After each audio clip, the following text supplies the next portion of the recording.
There are many things that our sages, and not only our sages, but those just like you and me who hold our tradition, have said about Yom Kippur and what it is. One of them is that Yom Kippur is a rehearsal for our death. We refrain from eating.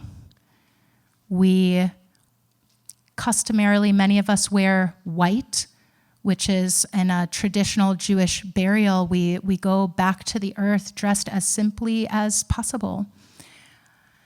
There's a prayer called a vidui, which is a confession where we confess our sins. That is a common custom when someone is on their deathbed. The biggest mitzvah any of us can do is go to them and hear them as they do their own vidui, their final confessions. What is it they want to confess before they cross over? We're going to do various forms of vidui multiple times tonight and throughout the day tomorrow. We also will end the day tomorrow with a very festive, everyone come to Neila. We're going to have a very festive, upbeat recitation of Shema. The central mantra in Judaism, Shema Yisrael. Listen, you who wrestle with the infinite. God is all of our God. God is one. And there is a Jewish custom that it is the highest thing for us to leave this world with the words Shema, with the word echad, one, being the word of our final breath. So here we are, rehearsing for our death. And there's a really profound story in the Talmud about one of our sages named Rabbi Akiva.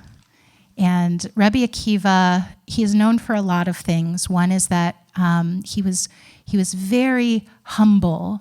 Another is that he came to Torah very late in life.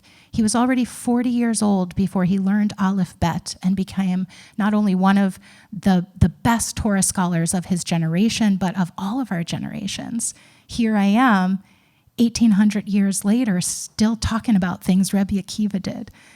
And that humility, and that really just having that humility, wanting to live a righteous life, is part of what makes the story of his death especially peculiar. And content warning, it's a difficult story, and I'm going to tell it.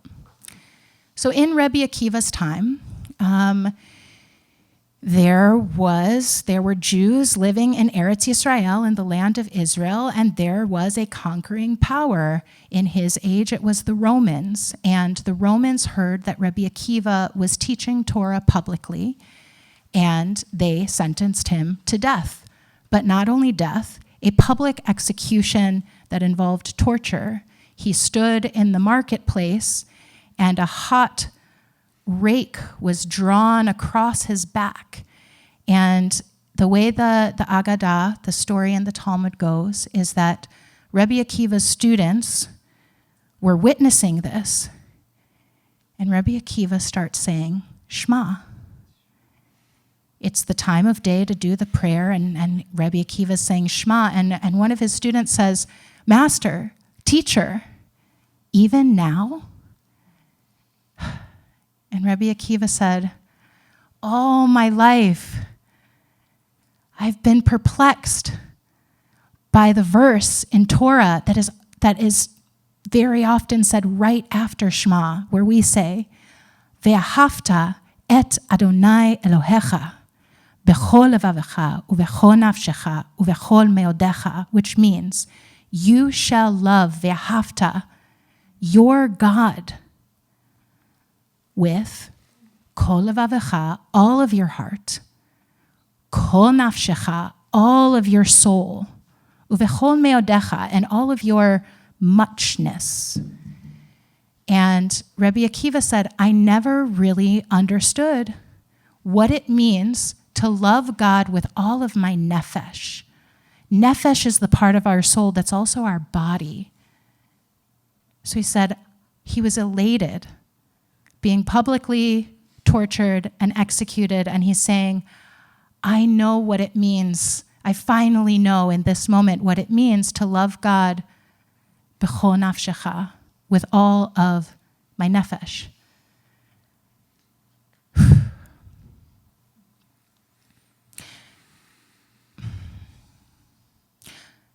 So I'm going to put a sticky on the idea of martyrdom. There is a lot that I had in mind to say that is relevant not only in our Torah and in our Talmud, but also very much today. I'll put a sticky on that. I'm watching the time, and if it makes sense to come back to it before I conclude now, I will, but I may save it for another drash. That's a difficult story. What I will say about martyrdom is I think sometimes we like to tell ourselves something nice to make sense of death, especially in times when it doesn't make sense. To believe that somebody dies a martyr or a hero, it gives some meaning to something that should not be in the world. And many in our tradition have commented on this story in a lot of directions. And the rabbis of the Talmud, in the same place in Masechet Brachot where this story is recounted, they also go into a conversation about the word in that verse, Ve'ahavta et Adonai Elohecha, you shall love your God b'chol levavecha uv'chol nafshecha uv'chol meodecha, with all of your heart, all of your soul, and all of your might. The rabbis of the Talmud noted that it is also quite peculiar that the word for your heart is levavecha. If there are any Hebrew speakers in the room, is there anyone who notices what's peculiar about that word levavecha? Feel free to shout it out if you know. There are two vets. So, levavecha, cha is the suffix in Hebrew that makes it yours. And then the word for heart, there is levav, except the word for heart is lev. So what's this extra vet about? And what our sages said is that to love God with all of your heart means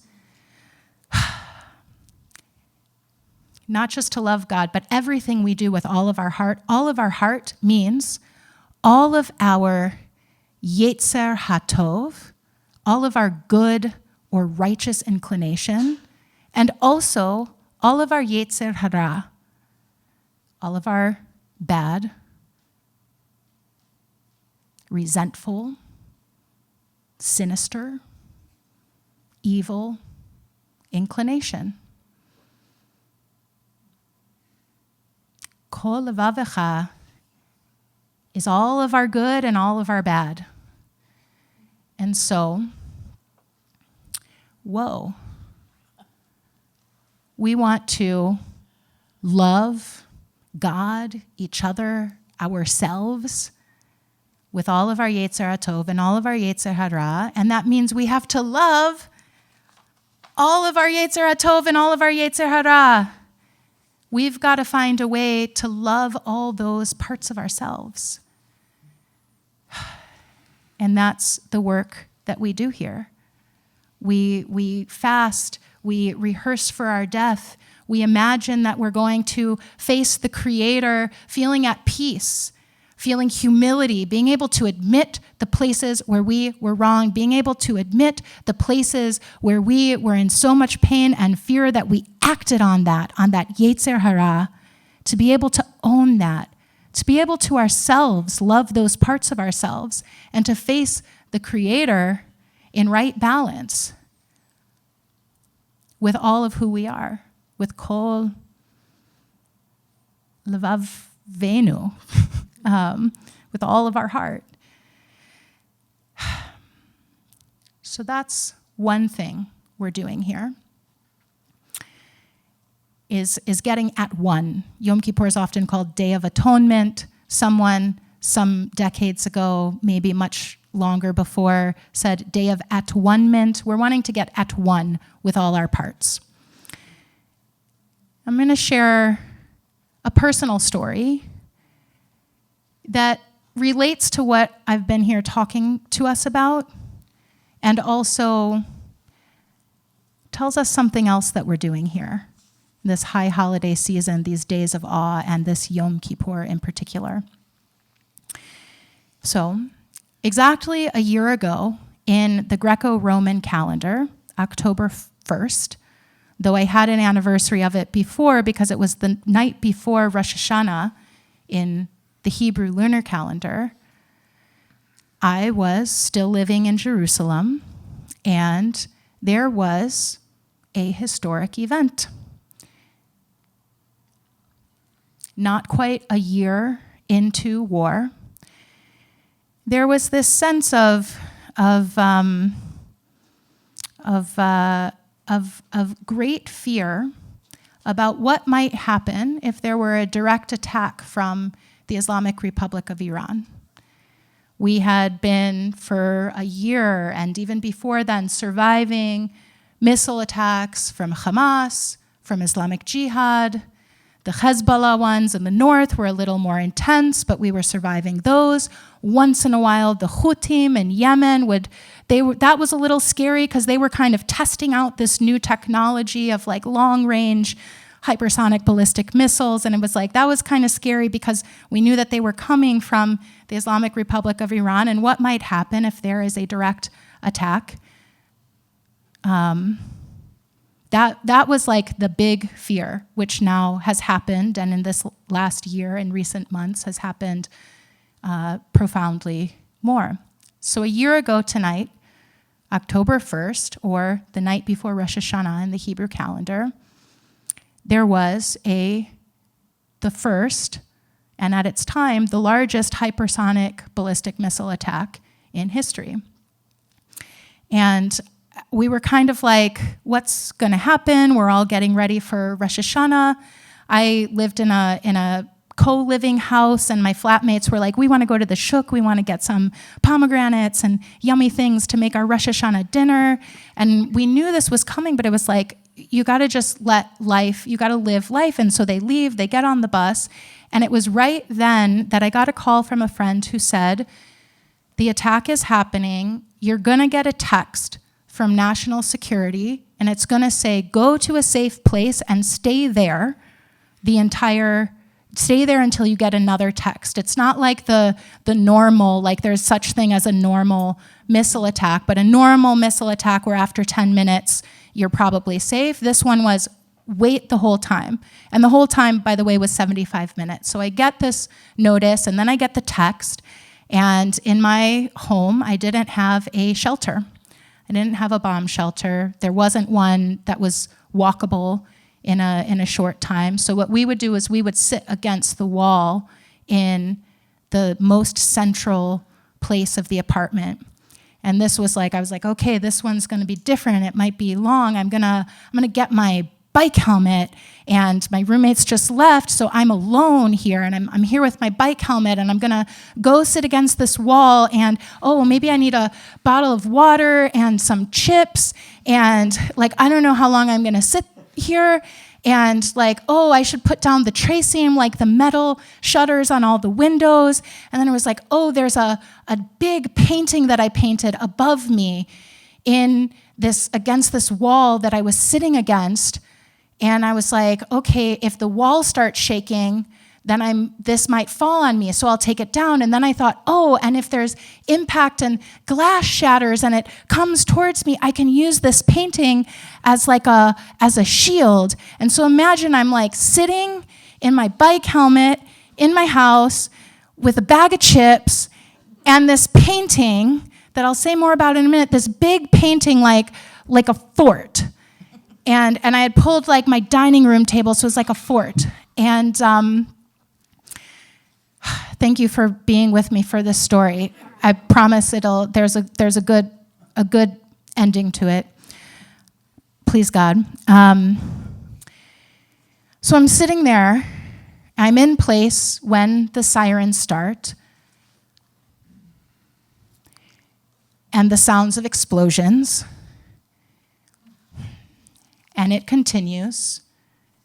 Sirens continue to wail. Unspeakable sounds of explosion and sonic impact. My building was shaking, my body was shaking. And I'm just sitting there in my bike helmet with this painting in front of me. And the painting is a painting that I had done a couple years prior during a time that I was deeply heartbroken and coming out of a bout of depression. And I had, sort of done this art to help myself come out of that. But it was kind of looked like a sunrise or sunset on a sea, but the sea was really like stormy and murky and kind of looked serpenty.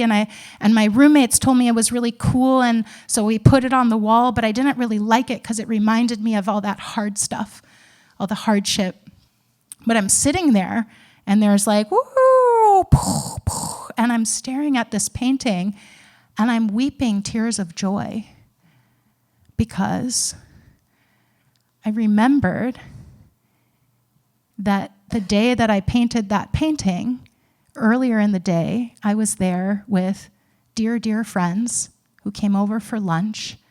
And suddenly, this memory of being in a stormy time was suddenly, oh, wow, I was in that stormy time and I had friends who helped me get through it.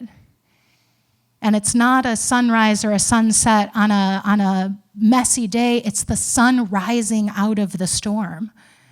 And I was just like weeping, total tears of joy and gratitude. I am so grateful that I made it through that hard time. I am so grateful that I had the love that I could lose, to have the heartbreak, to get over the heartbreak. And I was just feeling at peace with all of it. I feel grateful that I'm able now to look back on how I behaved when I wasn't doing so well, and I'm not totally proud of it, but I have made amends and feel at peace with it. And I was feeling so good and like touching the painting with my hands, having this moment. Meanwhile, there's still all the commotion, sirens and booms. And I had this moment where I thought to myself, should I say Shema right now? Meaning, is this my final moment? Am I about to die? And then, translation to get the humor, I said aloud to myself, the Hebrew word for enough is die. And I'll say it like, enough. I said out loud to myself, die, don't be dramatic, you're not gonna die right now. And I picked up the bag of chips and ate it until the sirens and booms stopped. So, thank you for coming with me on that journey of a story. That's to say, what I was talking about before, this big piece of Yom Kippur, is we want to come with all of our heart, all of our good, all of our bad. We want to be at peace with it. And we also don't know what the future will bring. And there's this idea where we pray and we ask God to write us in the book of life and seal us in the book of life, and there is much which we are not in control of. And on this holiday, especially, we acknowledge that. We are not in control. And a couple weeks ago, the Torah told us specifically, God says, I put before you life and death, they go together. Blessing and curse, they go together. Uvacharta b'chayim, choose life. So, as we make peace with all our good, all our bad, we've got to also find the strength this year to choose life. as we rehearse for our death, may we all have the strength to choose life. Gmar Chatima Tova, may we all be sealed for good. Yes,